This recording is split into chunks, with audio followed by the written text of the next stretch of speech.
نہیں، ایک کیا ہے؟ روحانی اور جسمانی۔ روحانی بادشاہی وہ ہے جو ابھی کلیسیا کے اندر خدا کے لوگوں کے اندر موجود ہے، لیکن ایک وقت آئے گا کہ جب یہ بادشاہی پوری دنیا میں ہوگی، جس کو 1000 سالہ بادشاہی کہا جاتا ہے۔ ہیلیلویا! جب یسوع یروشلم میں اپنا تخت لگائیں گے تو پوری دنیا کے اندر کس کی بادشاہی ہوگی؟ میرے اور آپ کے خداوند یسوع مسیح کی بادشاہی ہوگی۔ آمین۔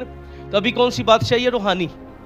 لیکن جب ریپچر ہو جائے گا، کلیسیا آسمان پر اٹھائی جائے گی، اور یسوع جب ہوا میں آئے گا، جتنے مقدسین ہیں جو قبروں کے اندر ہیں وہ جلالی بدنوں میں اٹھا لیے جائیں گے، زندہ جلالی بدنوں میں بدل جائیں گے، ٹھیک ہے؟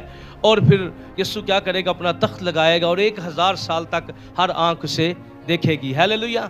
تو وہ کون سی بادشاہی ہوگی؟ جسمانی۔ آمین۔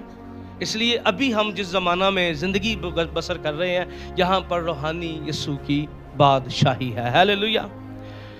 اس لیے خداوند یسوع نے یہاں پر جو تشبیہ دی، خمیر سے دی۔ اب خمیر جو ہے جتنی دفعہ بائبل میں استعمال ہوا